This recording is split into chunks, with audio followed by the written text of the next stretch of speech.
Hi everyone, this video is my playthrough of Yūyūki, which is a Japanese-only game on Famicom Disk System. It's part of the Famicom Mukashibanashi series. This translates into something like Famicom Fairytales. The game Yūyūki is based on the fable Journey to the West from 16th century China. I learned about this while visiting Xi'an in China, which is the imperial capital long ago and where the quest of the Monkey King began. There's a TV series in China that's really quite fun, and was the only thing with English subtitles on it that we could watch while we were there. This game is a text-based adventure. If you've ever read the Choose Your Own Adventure books as a kid, the gameplay works pretty much like that. You choose from a series of actions or responses, and your choice determines what happens next. The game was originally released in 2 volumes about a month apart, and I've not been able to find any translations of it so far. As an older game, they didn't have support for full Japanese character set, so this one is only written in hiragana. Easier to read phonetically, but much harder to parse and interpret. As with most of my videos, I'll supply the full kana version of the text with hiragana characters in black, katakana characters in brown, and kanji in blue. Then I'll provide a phonetic translation in Romaji, which is the Latin alphabet, and word-for-word translation for sentence mining, and then my interpretation of the actual meaning. You can use the video description to jump between chapters.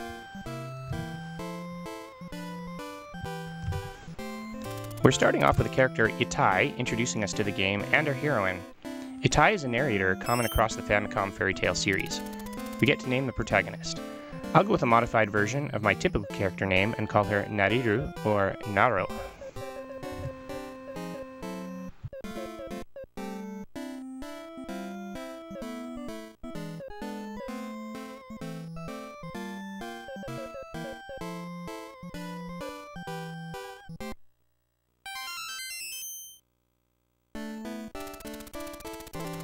Itai is setting out the stage for us here. This game is going to take place in Chugoku, which is China. Chugoku basically translates into middle country. As an older gentleman, he starts to ramble and tell us about a country with a volcano called Gora to the west.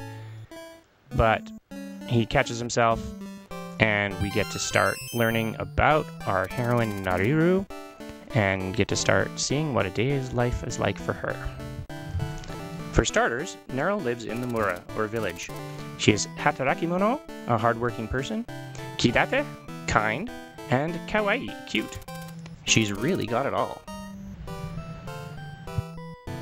But after a hard day's work, she is ready to head home and get some rest.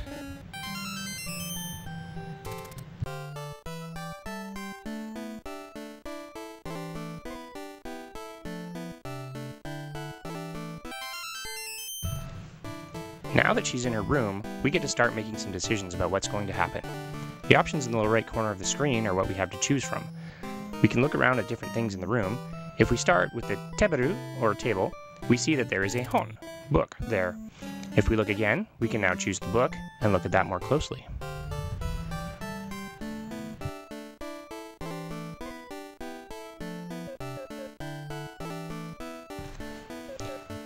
It's a Renai Shodetsu romance novel. Looks like Nero is going to pick up where she left off and read a bit. Turns out she wishes she had a sutekina, or nice, boyfriend like the character in the book. The night wears on, and we can take the next action. How about looking out the motto, or window?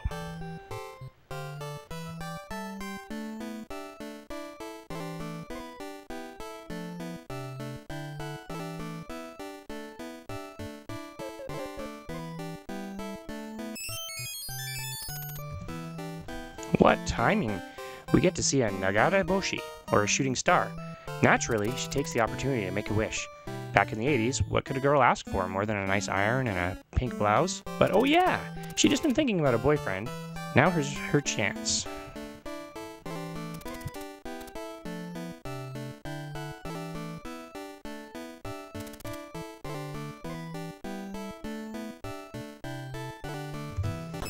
Things suddenly take quite a turn.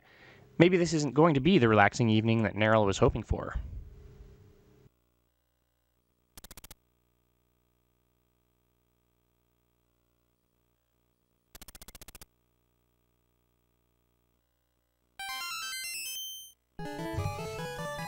Well, that happened. So now what?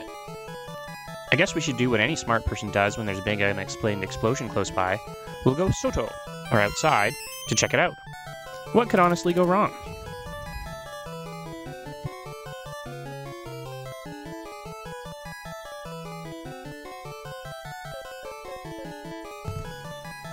Ominous glowing in the sky. Maybe we should get closer, but first, let's check for any damage around the house. It looks like we found the water pump and outdoor wash basin. I guess this village isn't really an indoor plumbing kind of place. As any experienced gamer would, I noticed a conspicuous object sitting on the side of the basin.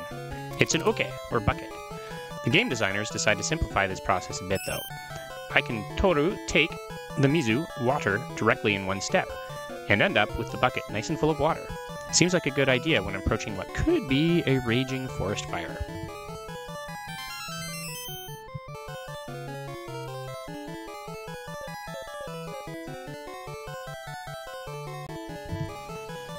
Now it's time to investigate the glow.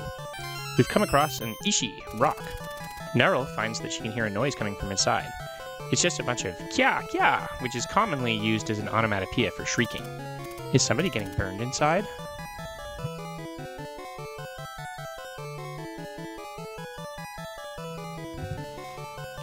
It's a good thing we have that bucket of mizu. Let's throw it at the ishi and see if we can cool it down a little bit.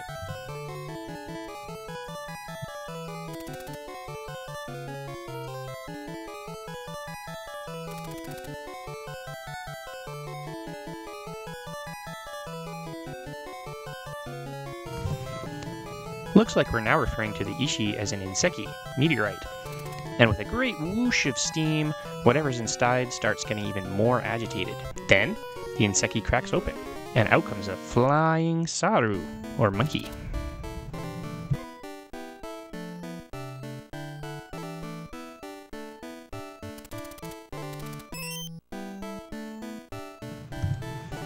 Quickly regaining her composure, Nerl naturally starts to ask questions. Who are you? Where did you come from? Where do you live? But she discovers that all she's getting back are monkey noises. The monkey can't speak.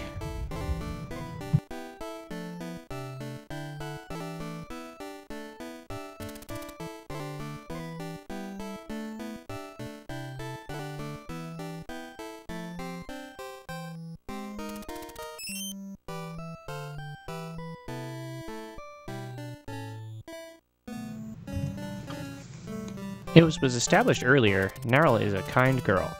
She offers the monkey a place to stay at her house, but she wants to be able to call the monkey something, so she gives him a name.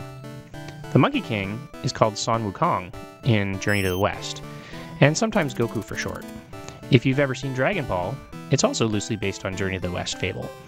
And Goku is an incarnation of the Monkey King with his various companions. We'll meet them later. But for this playthrough, I'm going to name him Sengoku, just as a slight combination of those two things.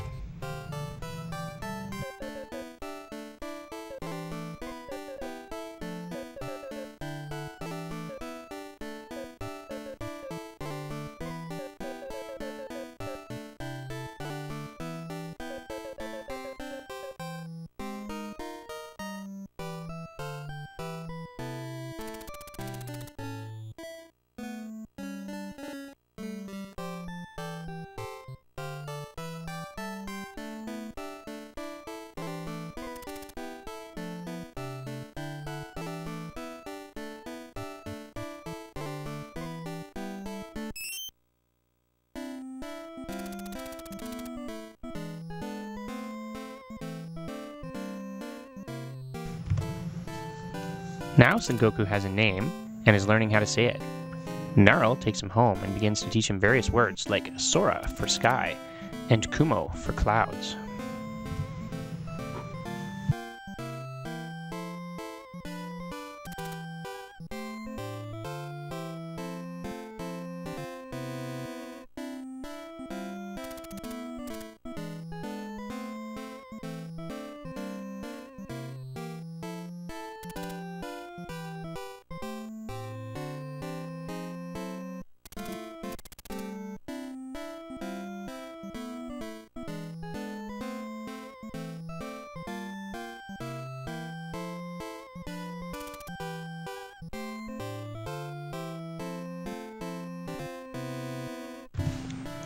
The lesson goes on, and eventually Sengoku complains that his head hurts.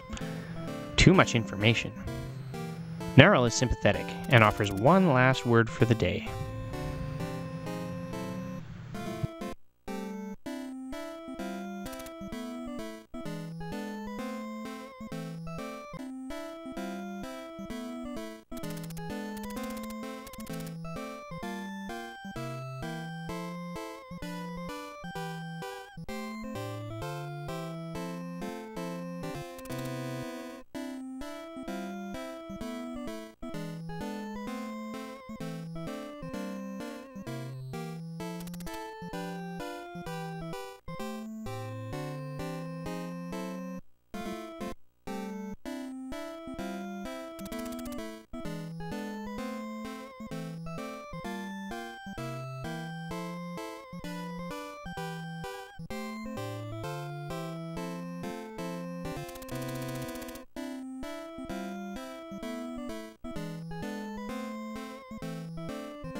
After teasing the tension up as high as it goes, she loses her nerve and can't say it. Sengoku lets it go and gives himself over to Nerl's care.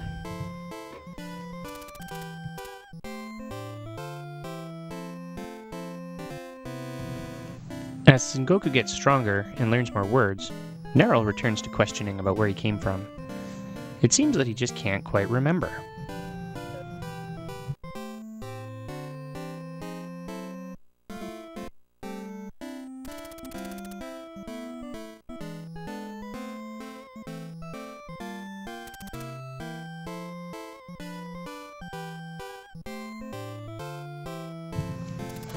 It doesn't seem like Sengoku is particularly anxious about his lack of memory, though.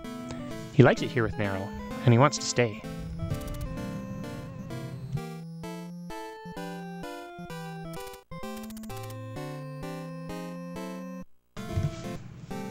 Seems like Sengoku has a pretty big appetite and likes to eat what Nerl will give him. She's content to let him eat, but asks him to get her some water when he's done. Sengoku then eats his fill, and we're given control once more to choose what he's going to do.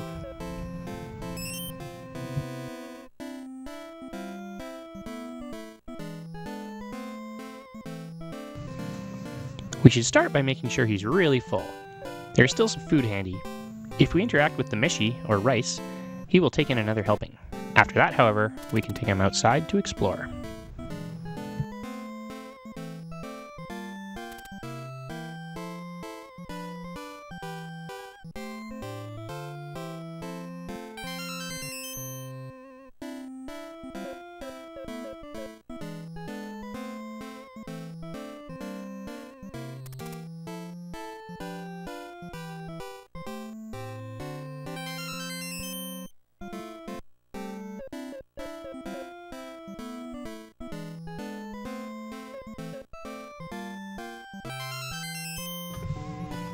Here we are back at the water basin. Nerl was a good housekeeper and put the bucket back in its place, so we can easily fetch some water and bring it back.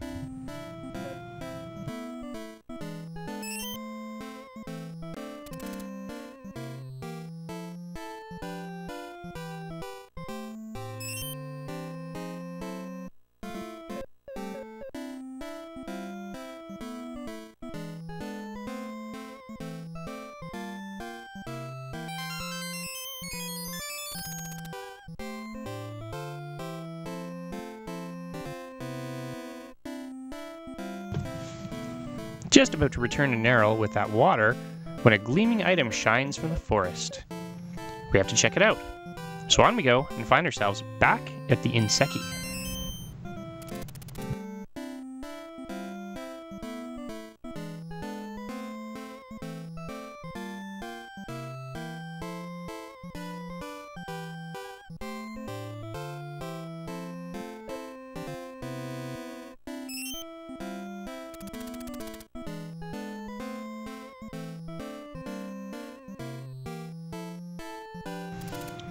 It looks like the source of the gleaming light was an item that got left inside the meteorite.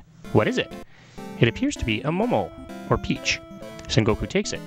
Then naturally, as a eternally hungry monkey, he takes a bite.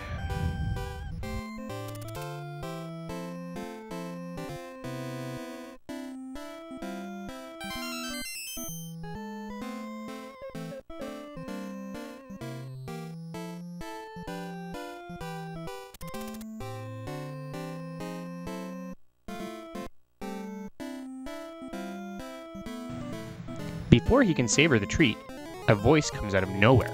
Sengoku is confused.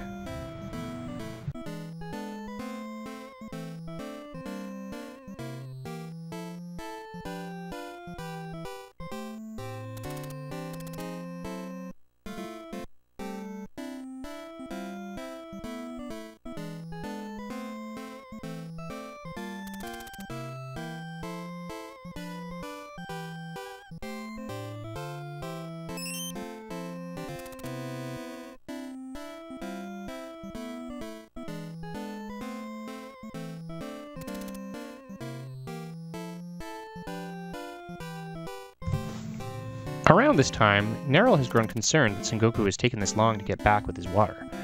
She comes looking for him.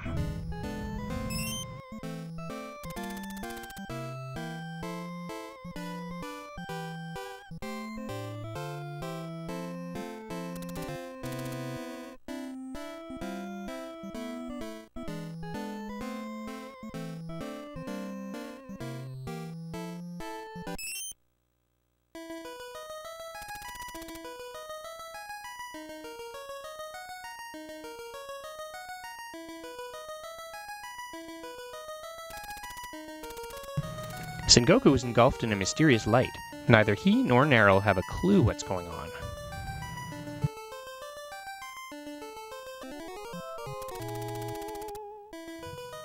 Suddenly, Sengoku is lifted into the sky by a strange force. Neril panics. Up in the air, Sengoku is now face to face with a huge being we come to know as Oshaka-sama, or the Buddha. He doesn't look happy.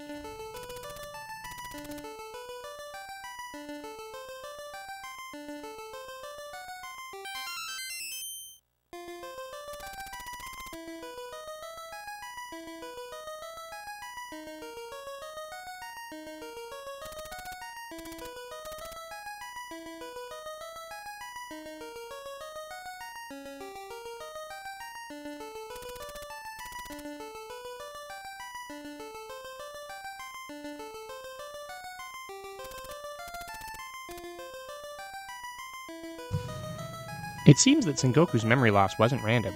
He'd been cast out by the gods and was serving probation, but somehow escaped. Oshaka-sama is now considering more drastic measures and is threatening to put Sengoku into a mountain row, or prison.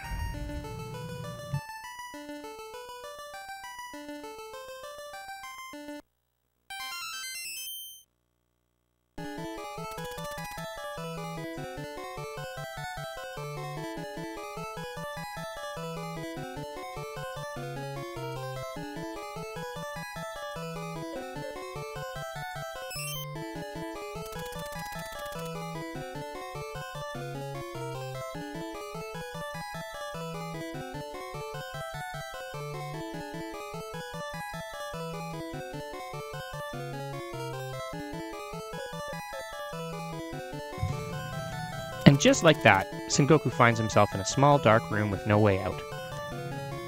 As he contemplates his situation, he's feeling the tug of memory, as if something is about to come to him.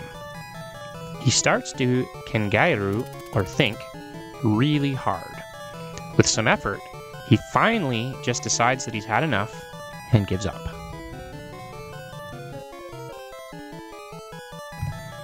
It turns out he still has the rest of that peach. Might as well fill his tummy if he's got nothing better to do.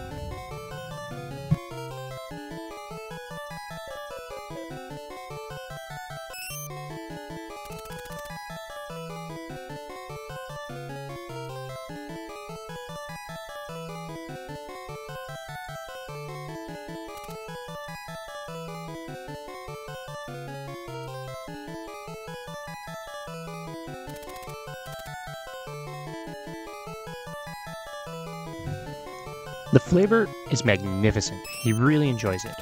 But once he finishes, he realizes that the peach helped unlock his memory. He now remembers what's going on.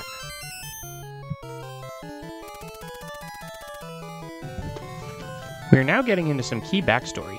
The Monkey King came from humble beginnings, but through the cleverness and wile, became powerful enough to consort with the gods. With that power came extreme hubris. The Monkey King began to resent the powers that be and formed an association with the evil Ox King.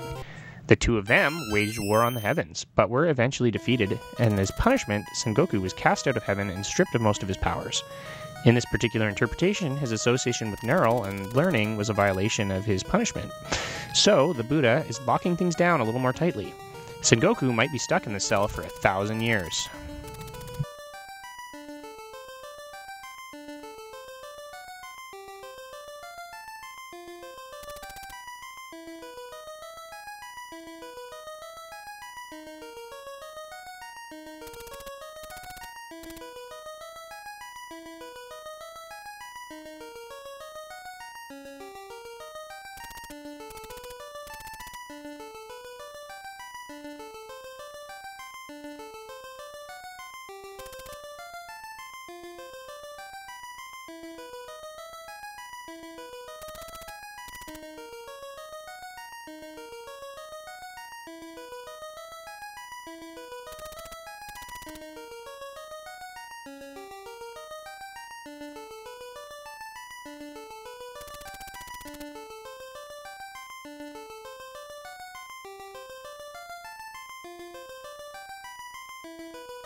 After his epiphany, we get to see how Neryl is coping with the sudden loss of her friend.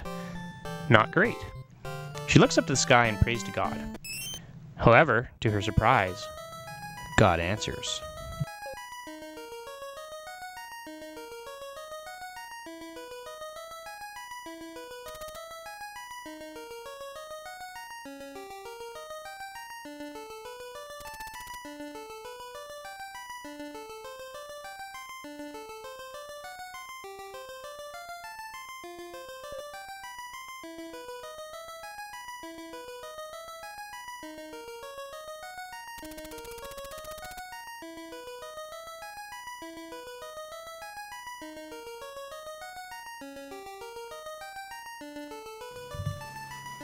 Buddha explains the backstory a little bit more to Neryl and tells her that she can actually help get Sengoku free if she can quiet him down. To do so, she has to travel to the Village of Women and get the Gavel of Light. Apparently, it's a relic that can quiet Sengoku's magic and make him safe for freedom. The Buddha does not want a repeat of the chaos that the Monkey King and the Ox King caused together up in heaven. So this story pretty much brings us to the end of Chapter 1. Chapter 2, we'll get to follow Goku again and see what happens as he starts meeting his companions.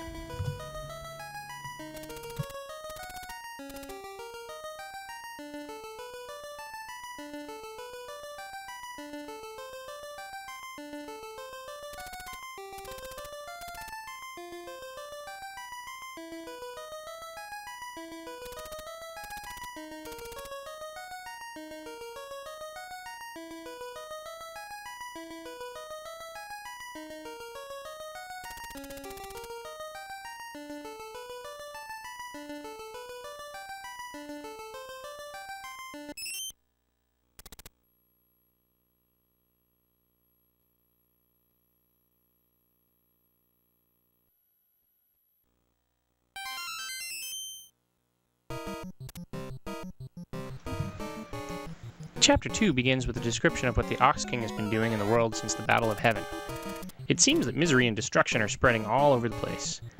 He's slowly conquering places one at a time by sending his minions out. All resistance is being crushed. People are scattered, and no one knows what to do. Can nothing stop the Ox King's reign of terror?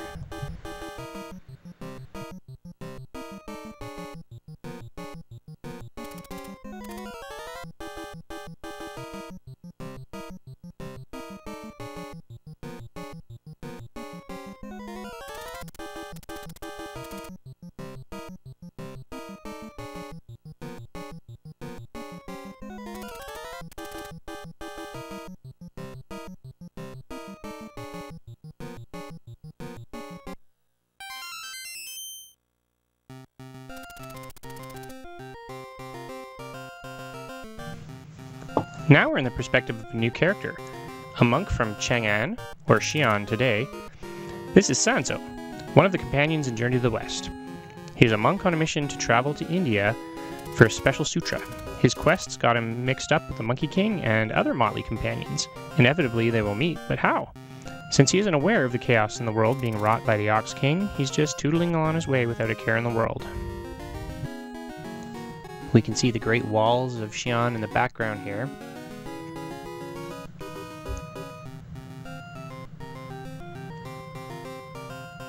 I guess not being out of the city much, he's going to look around, taking the vista. And there's suddenly nothing. Around the town is just a empty field. And as we all know, Western China is quite a desert. The big old Gobi. So you can't get from China to India without crossing that. Fortunately, we've got a fountain. Good place to pick up some water and hopefully have enough to make it across the desert. Since he's got this fancy scooter and all.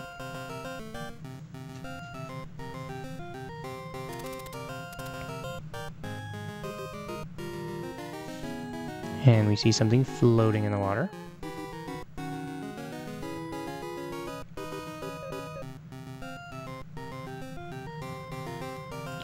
Fukafu nanika. So nanika is something. Fukafu is floating.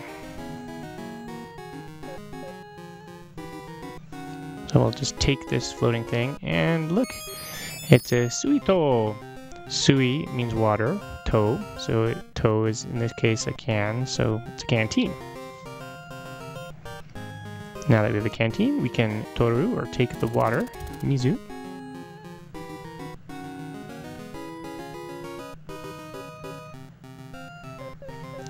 Takes a nice swig. For movement, we often get to choose the 4 cardinal directions. Starting from the right, we have Kita for north, Higashi for east. East can also be called Azuma, then Nishi for west, and Minami for south. And this has brought us into the desert as we had been described, off to the west. So now that we're not finding ourselves that comfortable, getting a little thirsty, we can use the canteen. Have a little bit of a refreshing drink.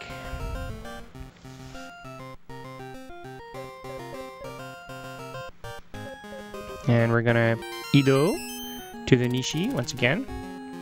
Oh, and look at that. In the desert, we've found this big rock with windows and what looks like it could be a monkey staring out.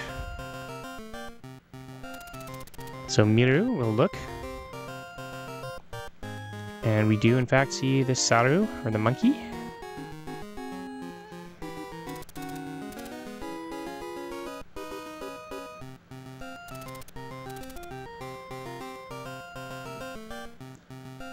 Sengoku would like to be let out. Minai. So the nai is not, so look not, or don't look. Sanzo is going to attempt to ignore the monkey. Sengoku is not amused.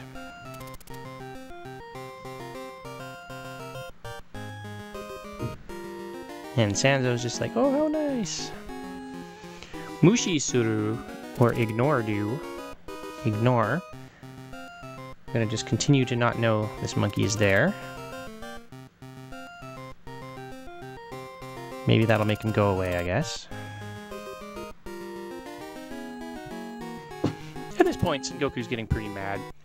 He negamashita, or throws an ishi, at Sanzo.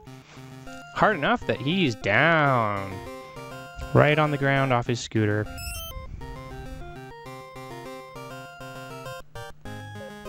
And now Sanzo is no longer ignoring him. What's your name, Mr. Saru?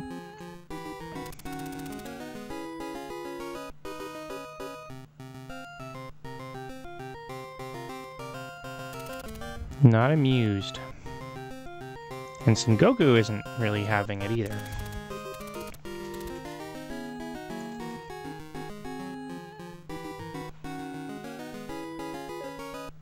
Sengoku is now offering punishment. Sanzo is not finding that very inspirational.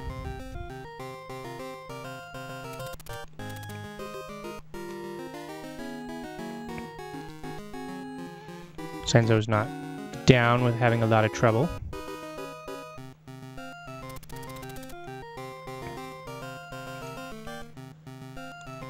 Got something written on the ceiling.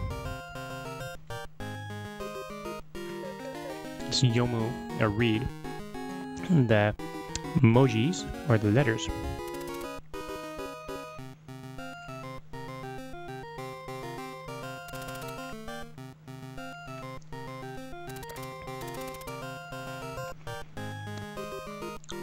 Om Mani Panium, some kind of a spell.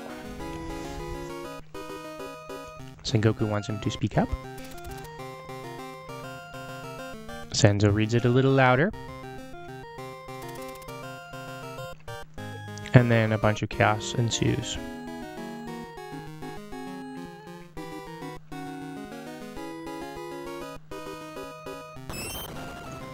Boo! The roof blows off the prison. Sengoku flies out. And here he is.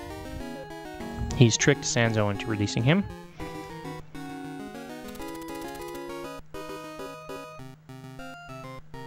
And now he let Sanzo know that he broke Buddha's seal.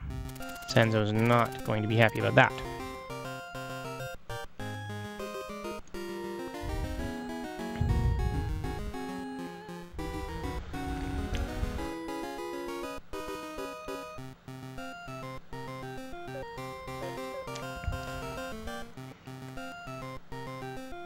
Kokai Suru, regret. Sanzo has done a terrible thing. Buddha will never forgive.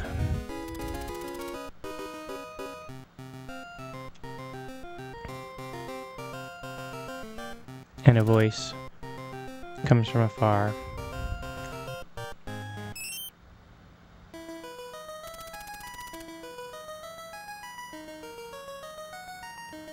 Sanzo's hearing directly from Buddha.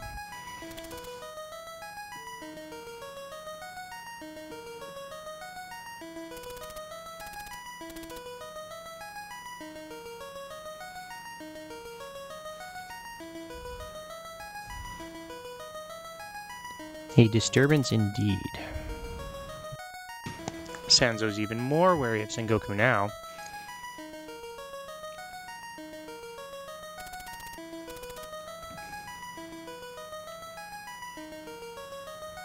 And with a little chastising, Buddha's letting Sanzo have what for.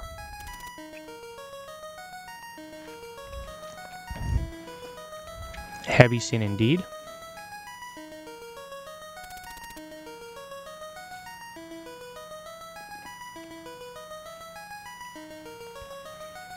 Now we're in the begging forgiveness.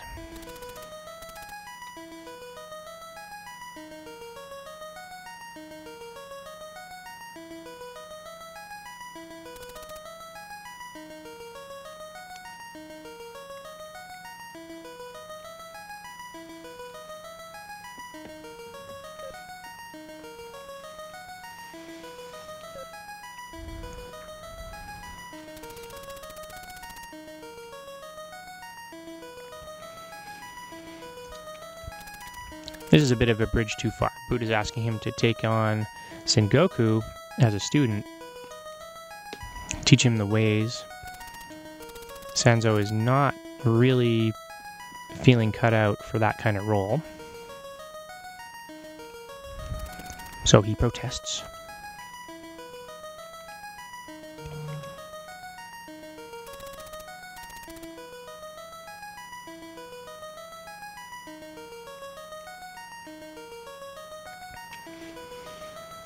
And Oshaka-sama just reminds Sanzo that his whole raison d'etre is to serve, and saying no just isn't going to do.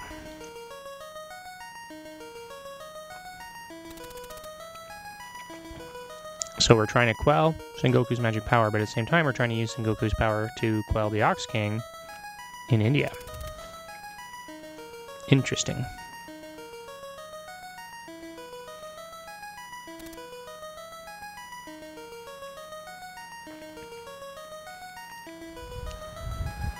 And then just like that,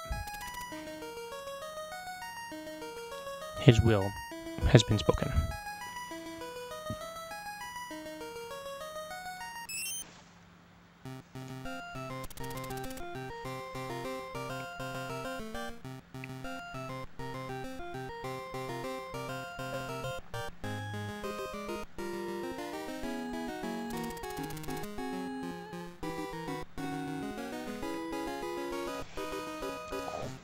Sanzo is now trying to reconcile himself to this reality where he now has this weird heaven enemy monkey as a student, trying to be a little polite.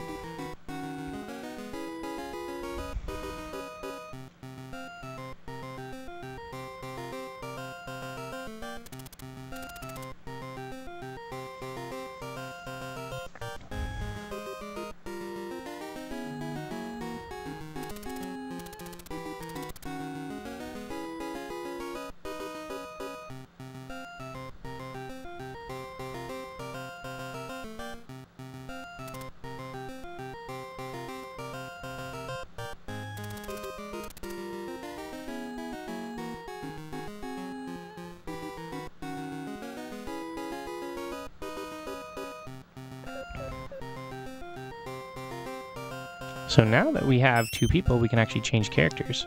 So I've gone from Sanzo's perspective to Sengoku's, and now Sengoku is going to have his say about this whole situation.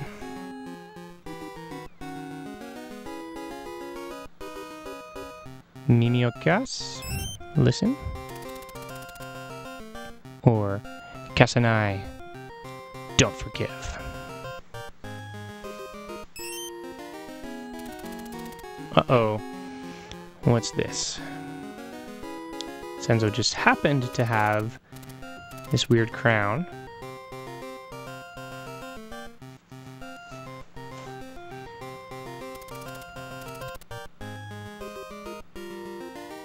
And apparently, this ring can control Sengoku, at least to some degree.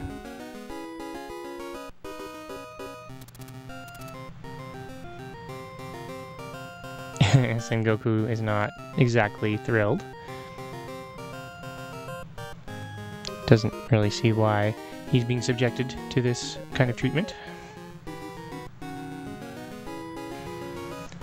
Sengoku's clearly very agitated by this turn of events, demanding that this crown be removed. Goes so far as to even just punch Sanzo yet again. Now Sanzu starts chanting a weird thing about the monk farting. I guess that's a little bit of a toilet humor thing.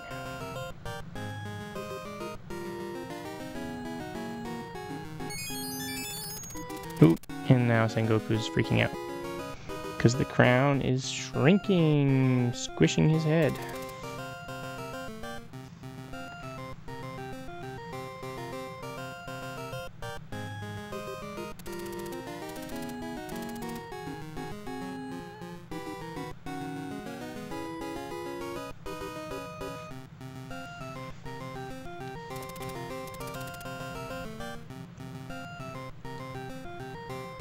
So it seems like Sengoku might be a little more amenable to just kind of going along with things at this point.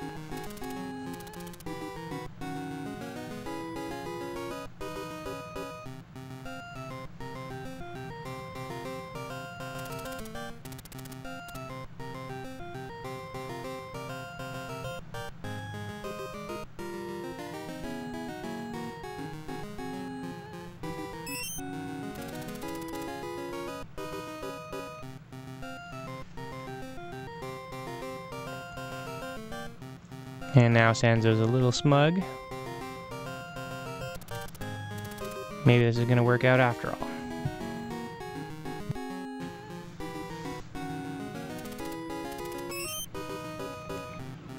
And there he goes. Sanzo just takes off on the scooter. Sengoku is left with little choice but to follow. On foot, mind you.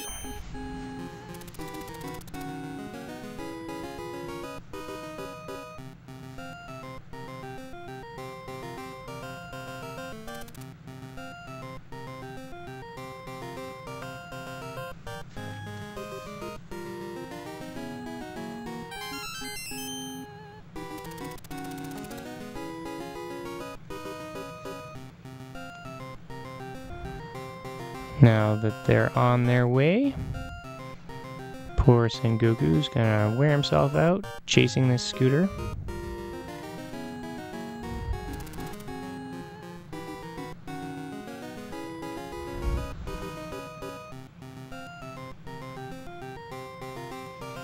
Nokeru, let me ride. Sorry, not enough fuel. The weight of you, monkey, would just take us out.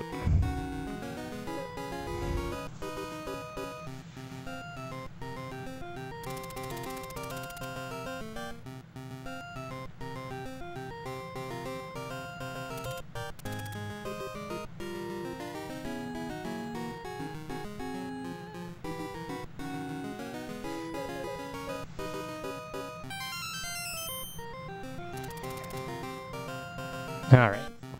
Sengoku is definitely getting tired now, leaning on his special magic staff. And it is the desert, so it probably is hot. So I can look at the Sabaku, the desert, the Sora for the sky, or the Taiyo, which is the sun.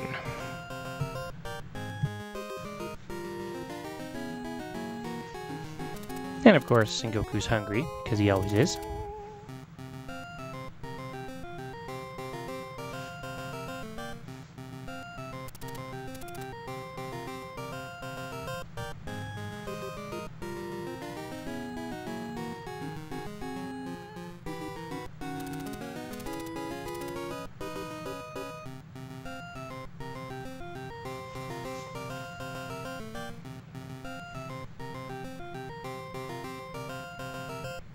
Now apparently we're getting a little vision.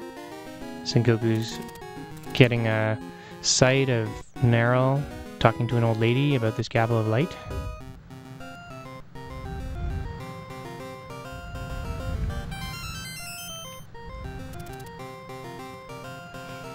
The Sabaku just goes on forever.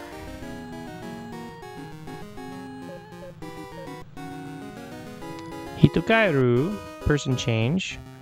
So we'll go back to Sanzo, see what's going on with him. Scootering on up ahead. Still singing his little paradise song, even though he's tired.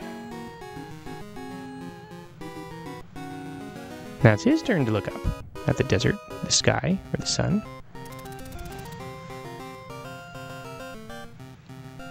And a village has been spotted! Yay!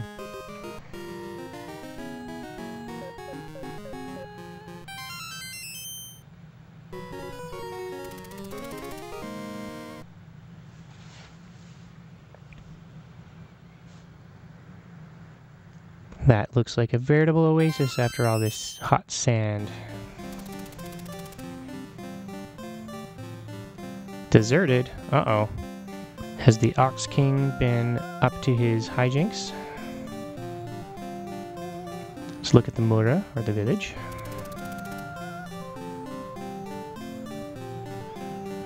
Two houses and a shop. Ido. We're gonna move. Right house, left house, shop. Migi is right. Hirari is left.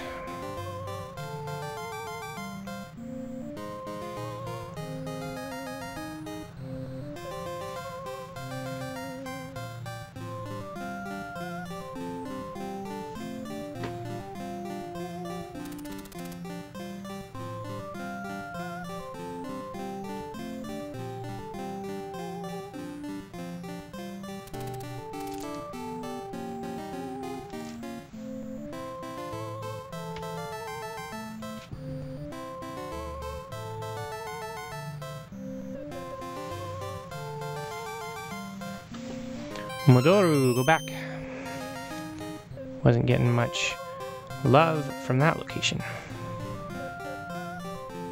Let's talk to the left house now. Hello, everybody.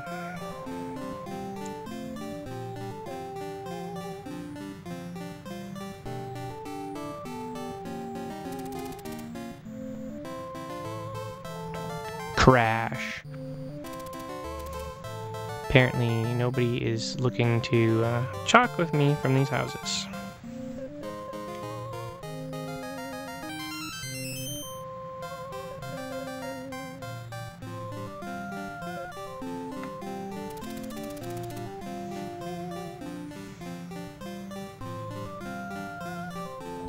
Yeah, the store's got to be open.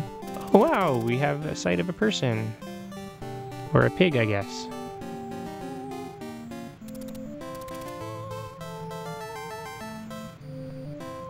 Welcome, welcome, welcome.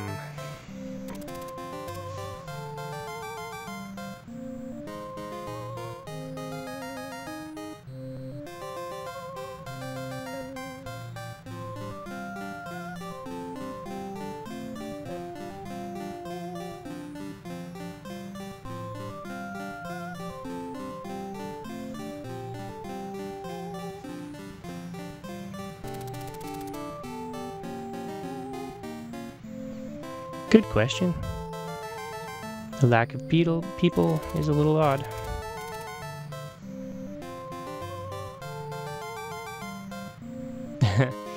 A strange pig's ghost. I wonder where there's a pig. Nobody likes a yokai.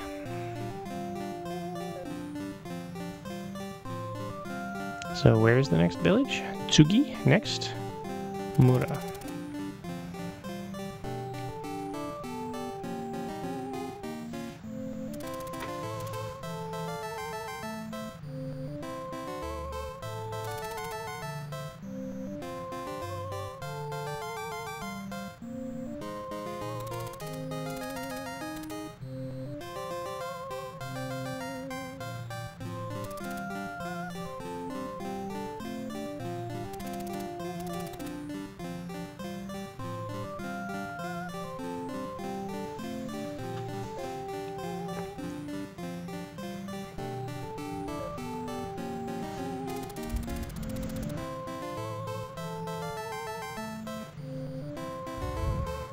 Eating sounds good. Look at Sengoku passed out on the table. He's just done. So maybe we can order off the menu. Oshinagaki.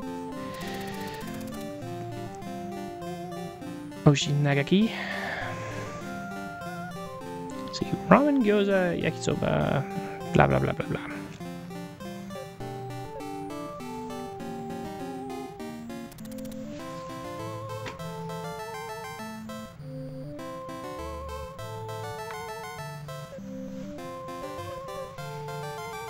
See what kind of meal I can make out of this.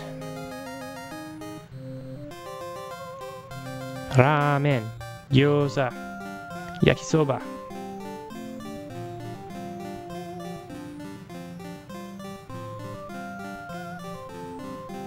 Subuta,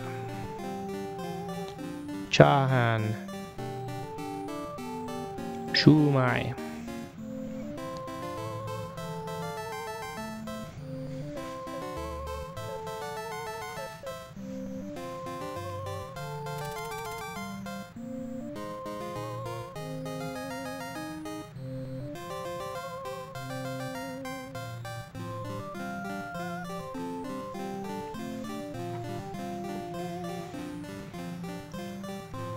Alright, that's quite a feast.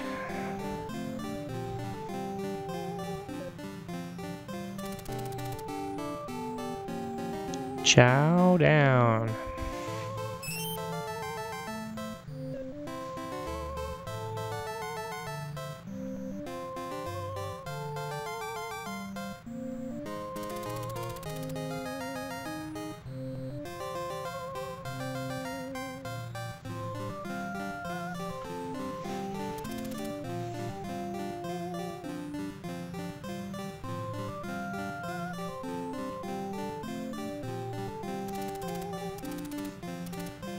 Poor Sengoku is still collapsed.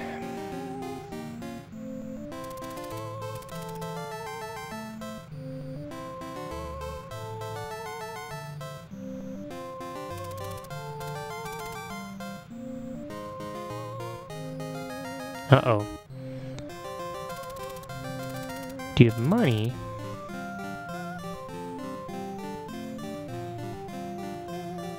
Better have the money. He doesn't want to be cooking for free.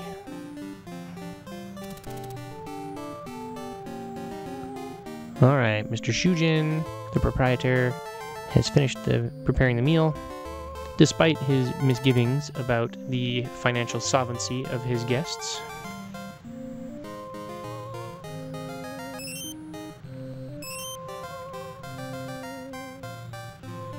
Sengoku has come back to life. Let's chow down.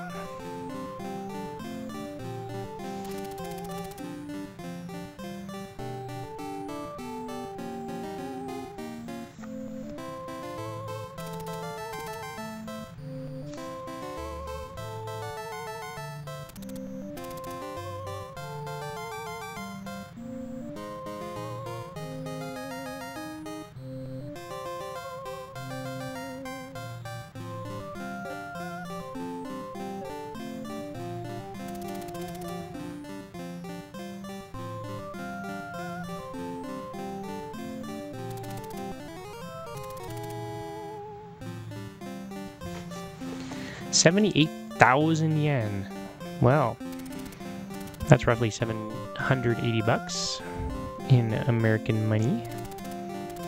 And remember, this was also in 1989 or sometime around there, so that's a pretty substantially expensive meal. Sengoku is going to lose his mind. He's just not a big fan of being extorted.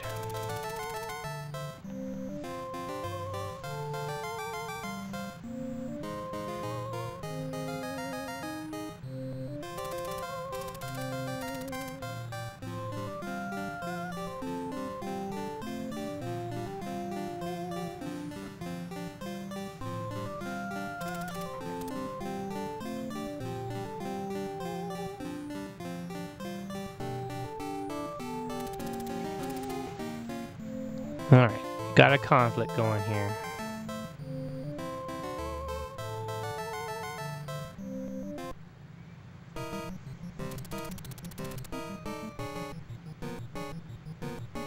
He overheard them talking about being so good at making money.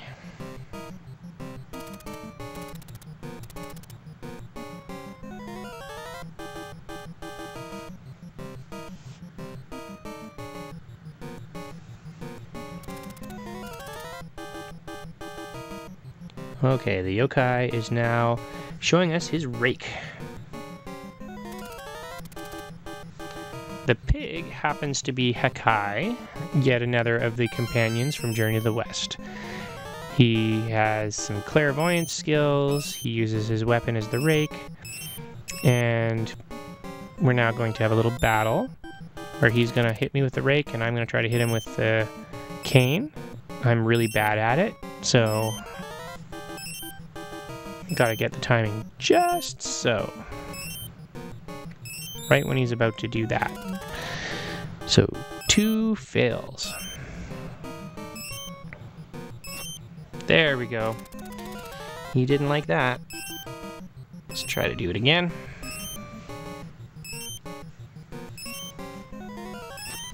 Yeah! Take that. I think I only need one more. I think it's the traditional 3-hit boss.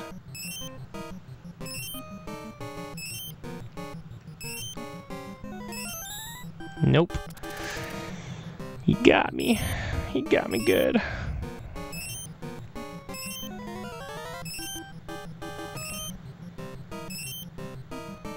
There we go. Boom. Alright. Definitely not an ordinary monkey. Sorry.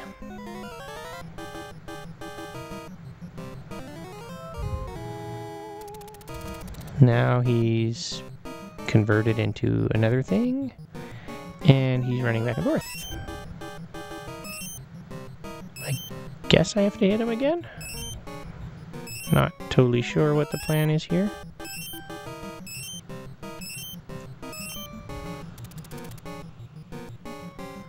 But nothing like a child ghost.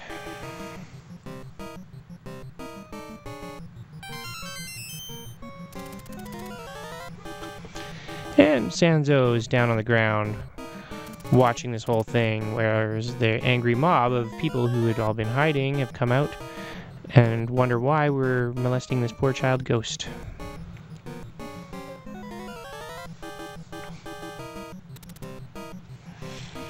This is not going well.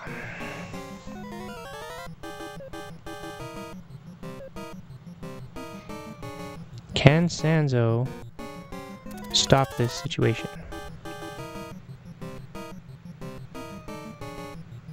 It's not a child, trust me, it's a ghost. It's the one that's been terrorizing you, making you hide in your houses. But they will not listen.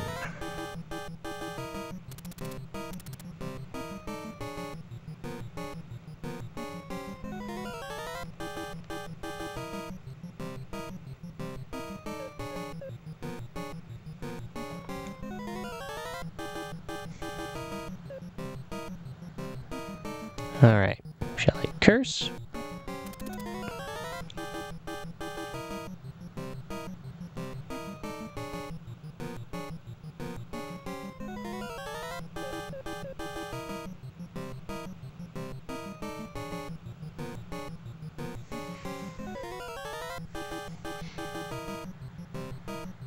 Gotta curse just the right way.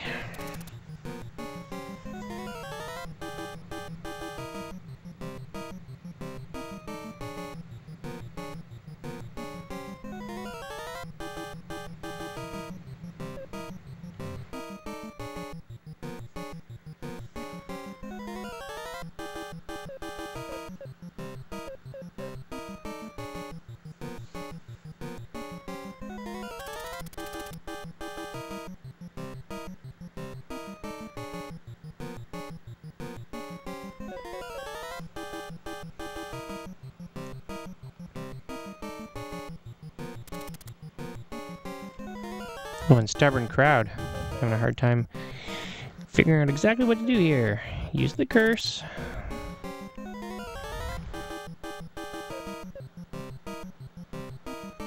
But apparently it's not quite there yet. Yeah, they're still fighting. I know, I know.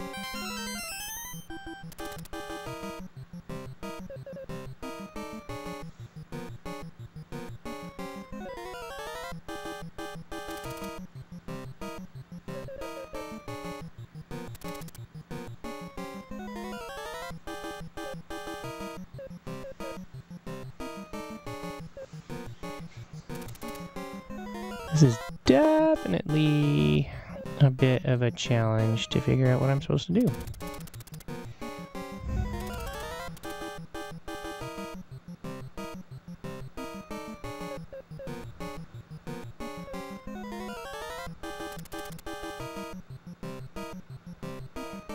Alright, I think we finally got somewhere.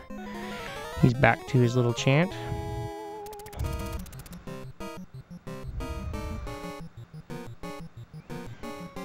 And I've got Sengoku calmed down because I've tightened his crown.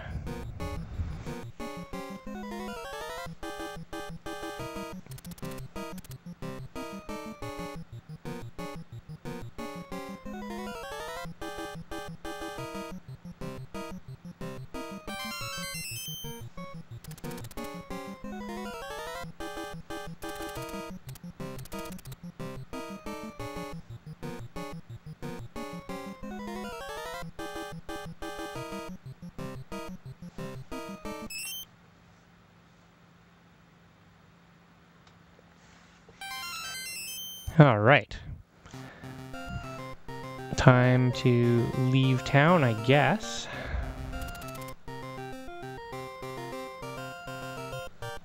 Running off to the next village. Trying to get away from all of these sketchy things. Uh-oh. That is not Sanzo.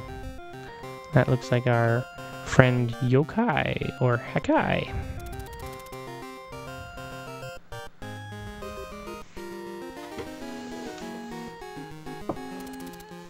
So then where in the world is the real Sanzo?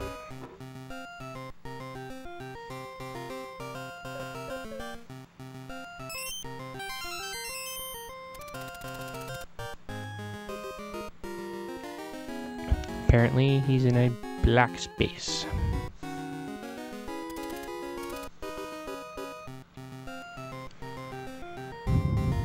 Yeah, he's just trapped in the darkness. What's a monk to do?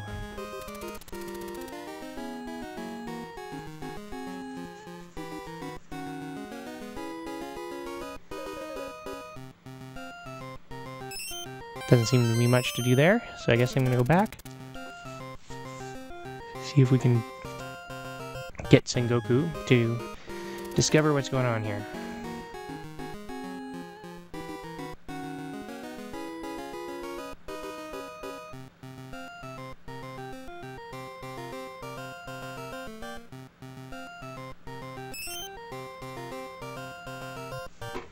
He's fast at that shapeshifting, I'll give him that.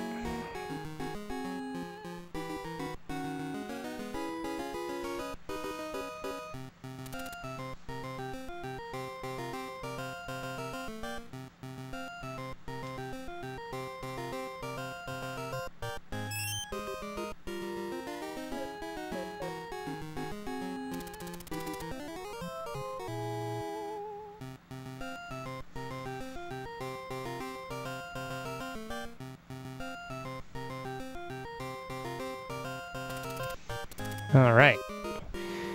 A little nudge with the staff overcomes the little illusion.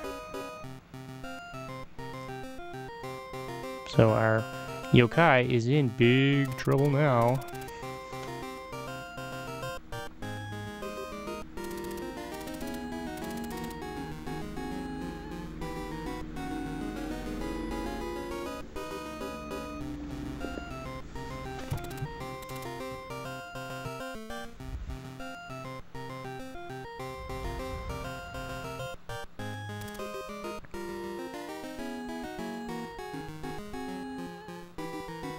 What should we do with this miscreant? Good story is... Who?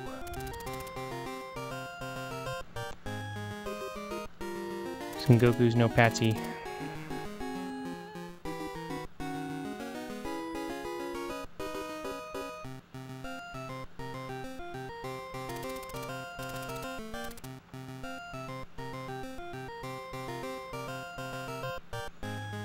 Yeah, he needs Zanzo, otherwise he's stuck with this stupid crown forever.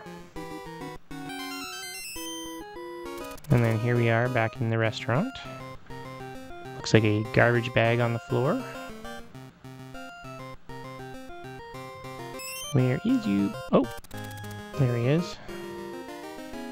And Zanzo's all confused.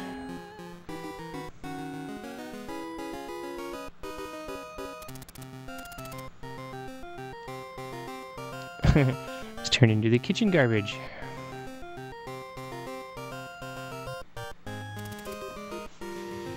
Oh my, indeed.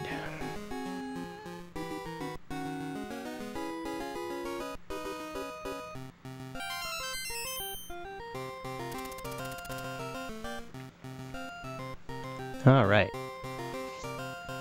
Should we have some sweet and sour pork? I think not.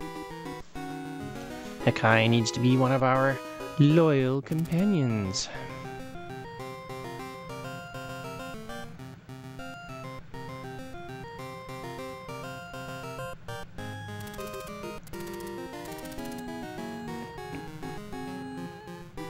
Oh, look at that. He's even promising to be the faithful companion.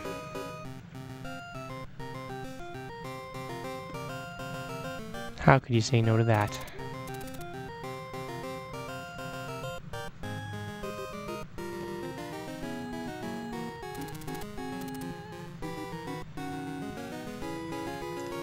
Minion of the Ox King. That's not as desirable.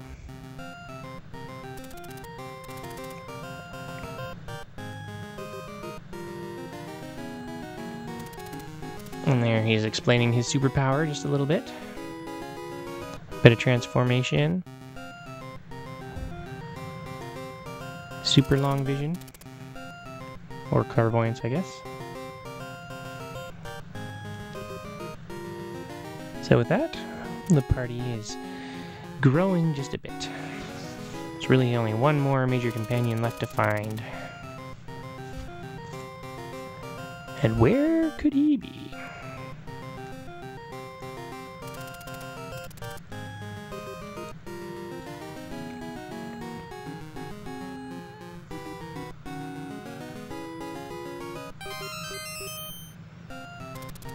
Alright. Sanzo with his crown, Sengoku with his staff, and Hakai with his rake. Apparently we're off to find the Village of Women now. I believe that's where Nerl went. Could there be a reunion in our future?